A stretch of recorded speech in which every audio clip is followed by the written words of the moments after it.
First of all, I want to thank the Parliament for sustaining this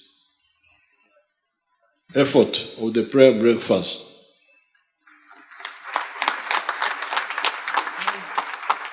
You heard them saying that this is the 27th year when we have had the prayer breakfast. Mom and myself, and we went with Cardinal Nsubuga and Archbishop Yona Okoth, and I think some other people, went to the United States for their prayer breakfast in Congress, their parliament. We were invited by our friend Doug Coe. He died. Doug Coe. And he briefed us how it had all started. That it had started in the Cold War, when groups were not talking to one another, communists and all that, and capitalists, and so they used it to bring people together in that informal way. Then I told Doug Coe, but this is NRM. What you are doing here is NRM, but you didn't know, you didn't call it NRM. This is what we believe ourselves. I was surprised because what they were doing is exactly what we had been preaching since the 1960s. As you heard Chris Rakasisi, when he was speaking, he told you about the theories we came with from the university. These were exactly those theories. We didn't agree with sectarian politics. We didn't agree with that politics. So I'm glad that you have sustained it, and you should not forget that genesis. That was the whole idea. I don't know whether they still have it in the US, because Doug Coe died. Some of the senators, I see them there, like Senator Grassley. I see him, he's still there, he's a very old man.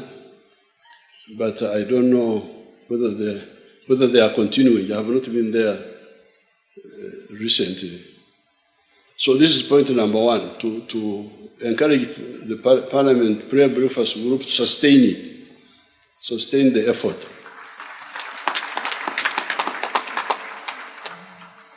Now, secondly, I want to thank Mr. Chris Rakasisi for his very powerful testimony, which you had.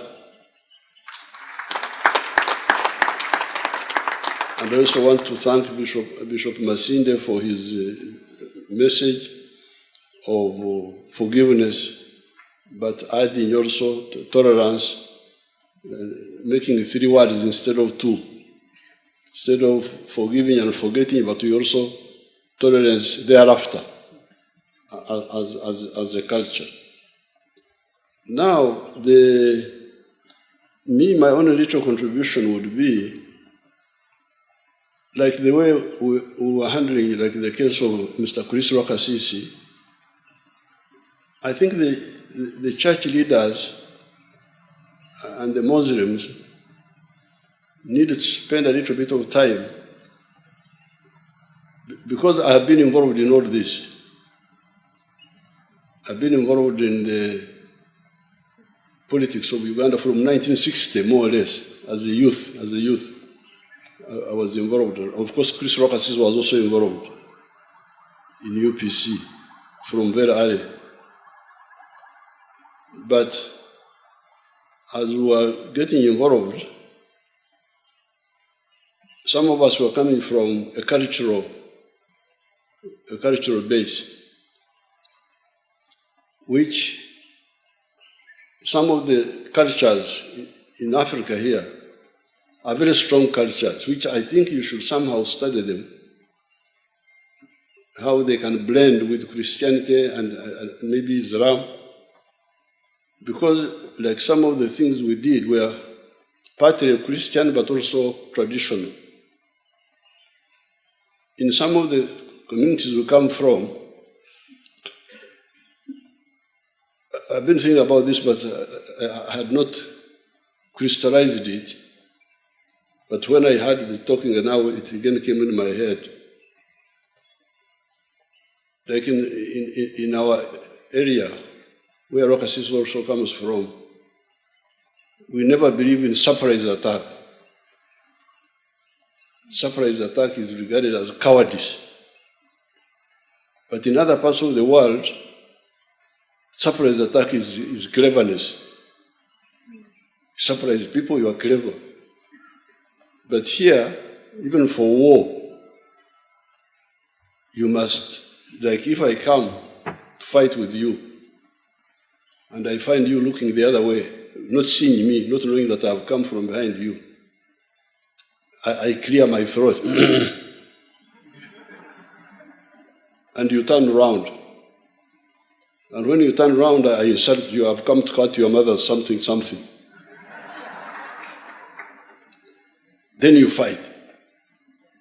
But in other cultures, treachery is like cleverness. Now, Mr. Rwakasisi was belonging to UPC, which I belonged to briefly, but then we separated again. Now, by 1979-80, we had problems. We should not have been there. If we were talking, there was no talking. Then, because of that polarization, my group started organizing.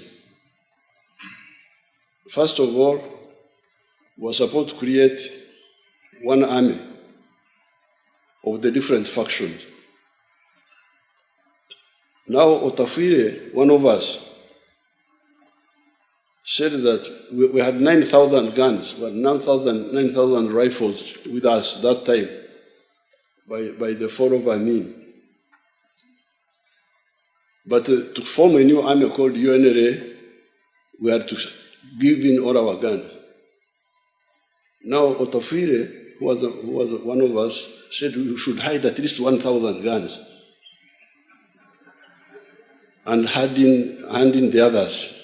We keep the others. You never know. This UPC may turn against us. I rejected it. I said, no. I cannot be part of an agreement, turn in all the guns, and then we hide some. In my head, it was partly Christian, but also partly traditional, because really some of these communities, that's how they behave. So I rejected the ideas. I said, let's hand in all the guns. If it becomes necessary to fight, we shall get them again. So that was one hurdle, one had to jump. To be treacherous or not. This really was the trap. How do you live? Do you live by treachery?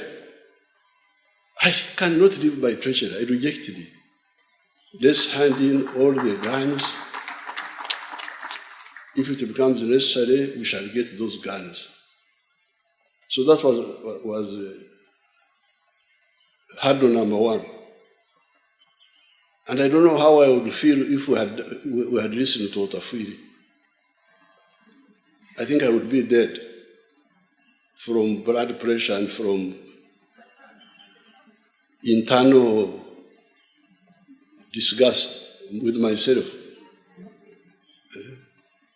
Then it now came to fighting. When it came to fighting, my group came and said we should kill Oito Jok. Oito Jok was the chief of staff of Rwakasisi's group. That we should surprise him. We had rooms in Nairo Hotel. They call it something now. What do they call it now? Serena. They call it Serena. We used to have some rooms there. People had come from exile. Now my group made a plan called Operation Kichwa. Operation Kichwa, that if we kill Oito Jok, we shall have cut off the head of UPC, and it will be easy for us. I said no, I rejected it, I vetoed it. It was not easy because my group were really involved in that. I vetoed it. I said I cannot attack somebody in his house, which I see people doing in the world. They are fighting, killing people in houses. I look at these people, I'm not really impressed by what I see in the other cultures. So I refused. I said I cannot allow you to kill Oito Jok in his residence with his children and wife and so on. Let's fight. Let's go. That's why we called our army National Resistance. We didn't want to fight. What we wanted was to send a message to the other people that we have refused. To Angire, we have refused. If they were clever, they would have negotiated with us. Because we are not really interested in fighting. But we wanted to say, no, we are not going to accept. If you want, we can talk. I actually met Muanga after the elections twice. Once I met him with Peter Otai, and I told them, I said, if you want to avoid trouble, and we were saying so before the elections, we were saying that if the elections are rigged, we are going to fight, to go to the bush. Now, our other people were treating it as a joke. They thought that we were just talking.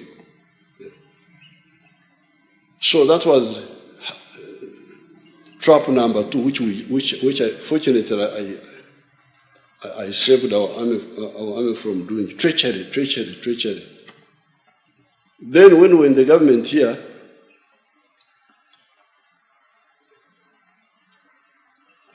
Peter Otai had fled to London, was living in London. Now, one of our people here, who think they are doing a good job, had sent poison to kill Peter Otai in London. The thing is a good plan to go on. You poison somebody. When I got to know, I said, this cannot happen with us. We don't do those dirty things. If we want to fight, we fight openly, not. So I called the MI5 girl. She was a girl here from the British intelligence. I said, please, you go here, you go there. Where they had put the poison, I told the girl to tell Peter Otai to. So, and when I was doing all this, some of my people were thinking I was naive, that I was naive. But it seems God likes the naive people. That I was naive. I was not like when we started fighting. That's why you hear that we started with 27 guns. We had only 27 guns. The ones of my bodyguards. We had handed in 9,000 and resisted the Otafire plan of hiding something. 1,000. I said, please. And when we were having those troubles, getting guns, then some of my colleagues would say, didn't we not tell you? Suppose you have listened to. I said, no, those things of yours have no, I feel very strong now because I am morally free. I didn't betray anybody. I feel very strong. We shall.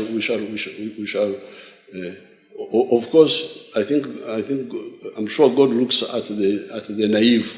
The naive seems to be, God seems to look at them favorably, as our daughter from Nigeria was praying.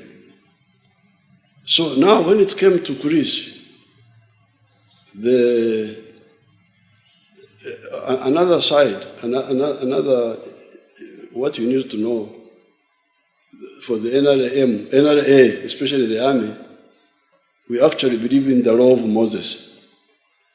An eye for an eye. So it's not true that we are just forgiveness unconditionally. It's not true. We have executed soldiers who killed people. We hanged some few people in Rizora there. The man from Ruero, the UPC man from Ruero, I've forgotten his name.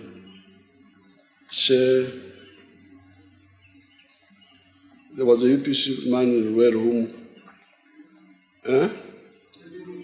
Sevirumbi, Kasimo Bura, and another one. They were like 3. So it's not true that we forgive. This is also another topic which I do not agree with the Scripture Union.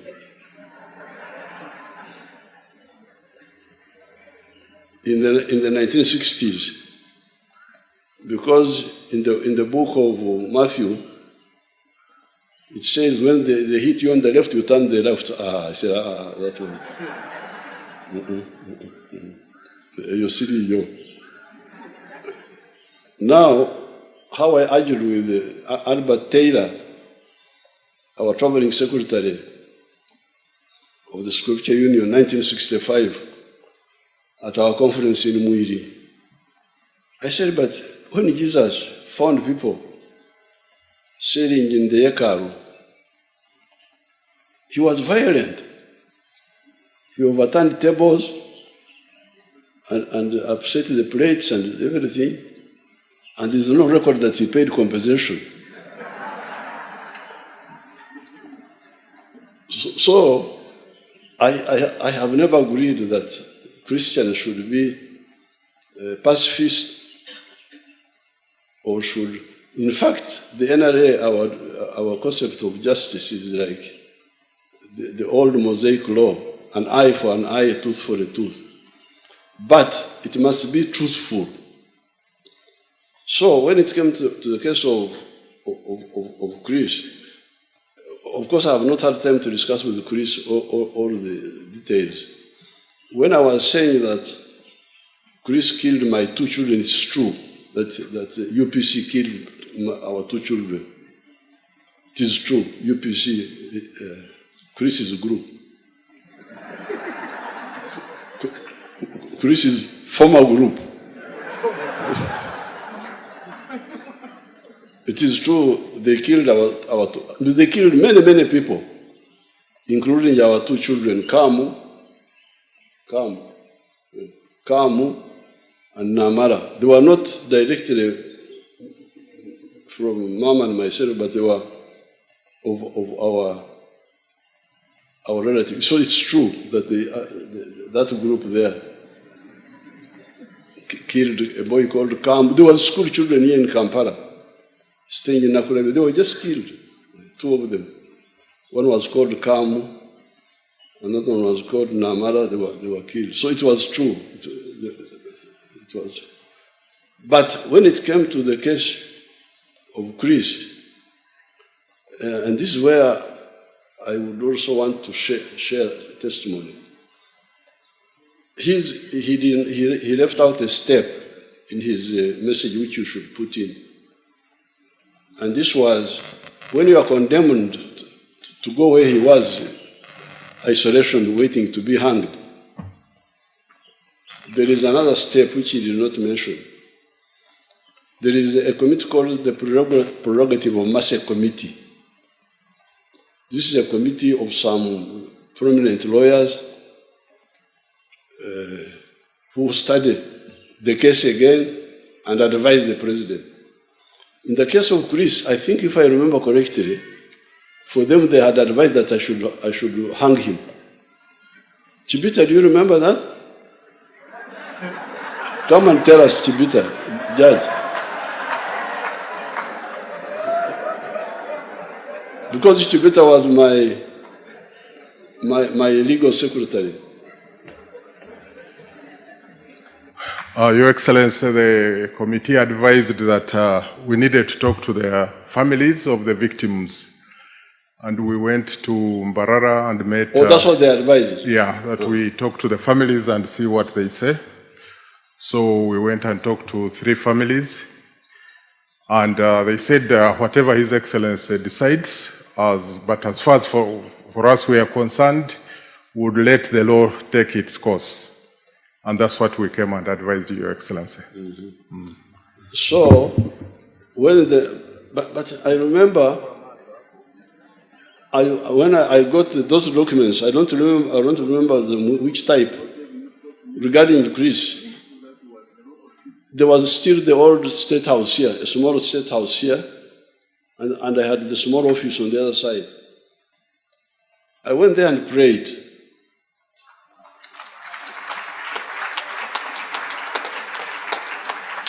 And I said, this case of Greece, is it really true that he killed these people and should be hanged, or there could be a mistake? Now somehow, a voice, I don't know what you call it.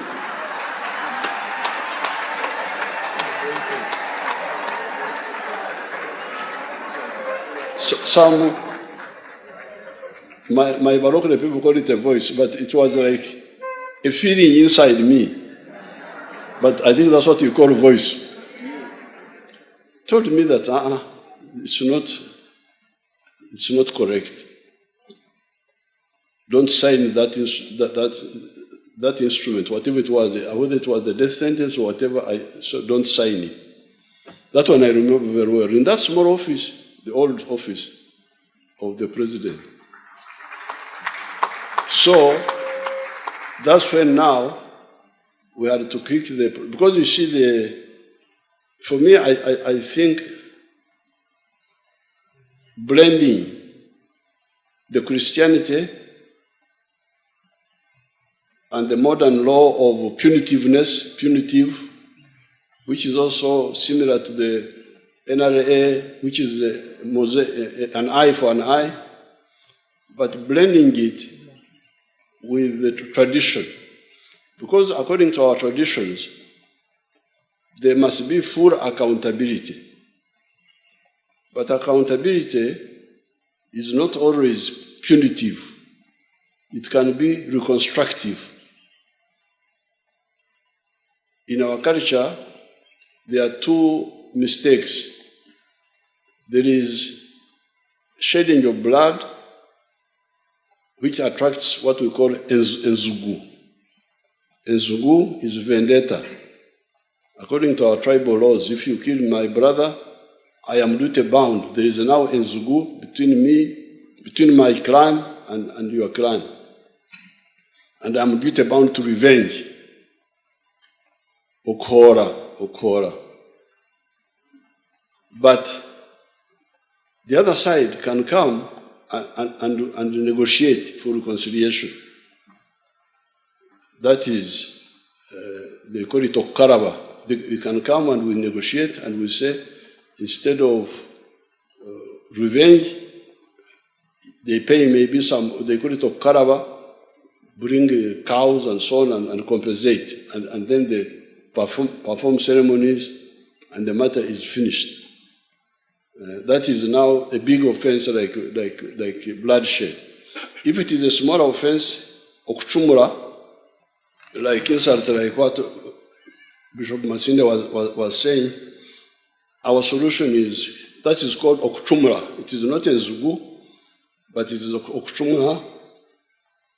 And the answer for that is not okarawa, but okhonga. Okhonga is to pay to compensate for a mistake other than murder, smaller than murder. So therefore, what I did, because to release Greece without the families of the other children, the other ones who died, there were the 2 children, our own children, and then there were another group of children from neighborhood there, who had been killed by the group, the UPC, we had not called these families in Reichstora. They didn't agree. I don't think they agreed. They agreed, but they said, as Chibita said, if I decide, they would accept. But for them, they wanted the law of Moses. So that's how what I see there. I remember going to that office and praying. How do I handle the issue of Greece? Now, I didn't even know, because later on when I met him, he told me his version, which he told you here, that it was a false evidence. Yes, the UPC was killing people, but not necessarily Chris Rakasisi as a person. But you can see that in this case, they brought a corporal who reasonably could not, that it was like staged witnesses, not the truth. So, but I think in all this, what I have seen in the last 65 years, when I have been involved for most of the time very actively since 1971, what you should avoid is avoid evil, whatever you are doing. Don't plan evil, don't do evil.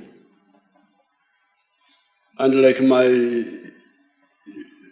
young people, the members of parliament, the anger, very angry, because these people cheated us here, Tango Doi cheated me here, this one there. Yes, because between us and the UPC group, we were feeling a lot of unfairness because we had been fighting Amin for 8 years.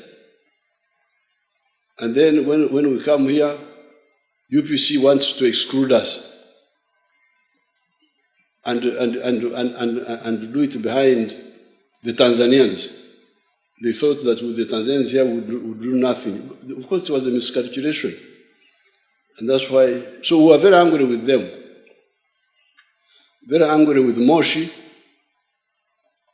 Moshi was a conference where we met and we were cheated. We were given, I had 9,000 fighters in Mbarara, but we were given only two seats out of, because the groups were out of 56 seats, they gave us 2. For the NRC, the National, for the NCC, National Consultative Council, I didn't even put forward my name. I put because I had only 2 slots, I put forward the name of Elia Kategaya and Christopher, Father Okoth, Christopher Okoth. So we had grievances in Moshi, grievances in, but also UPC had their own grievances because Obote had also been excluded, Obote as a person. So this unfairness but in spite of all those unfairnesses, don't do any evil. You just keep doing the right thing, because I can see that God really has been on our side, because I don't know why, but I partly think it could be because of that, because we avoid evil. Whether we are angry, whether we are what, we had the power to assassinate people, to kill people, but we never used it. Never used it.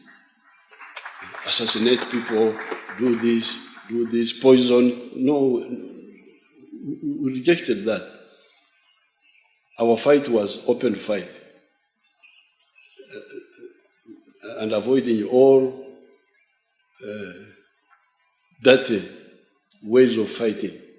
But what I see in the world, some of the people think that all methods are permissible as long as you are fighting. That's not correct. So the witness of Honorable Chris Rokasisi is a very good witness, because God has kept him alive, has kept me alive, so that we give you these stories. Because if I was here, if I was not here, maybe you will not get this story. And if you was not here, you will not get this story, which we have got today. So therefore, in summary, what, especially you, the politicians, even if they cheat you, if you are doing the right things, God will come to your aid at the right time.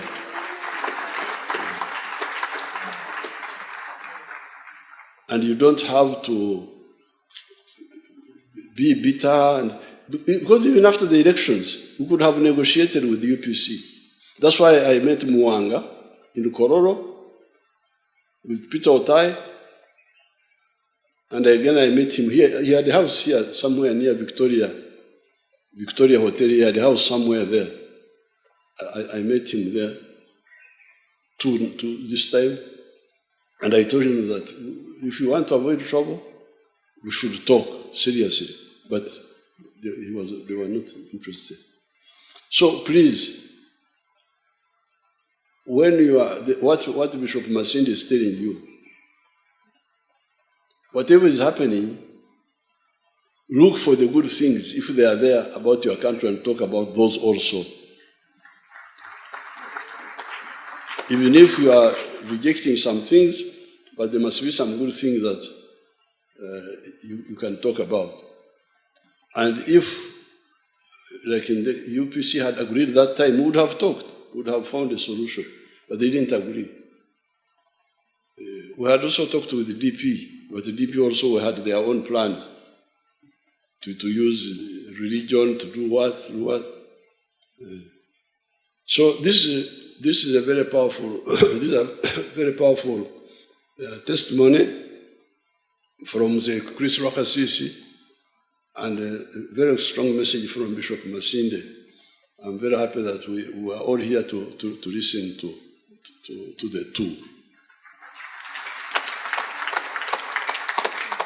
May God bless all of us. Thank you so much.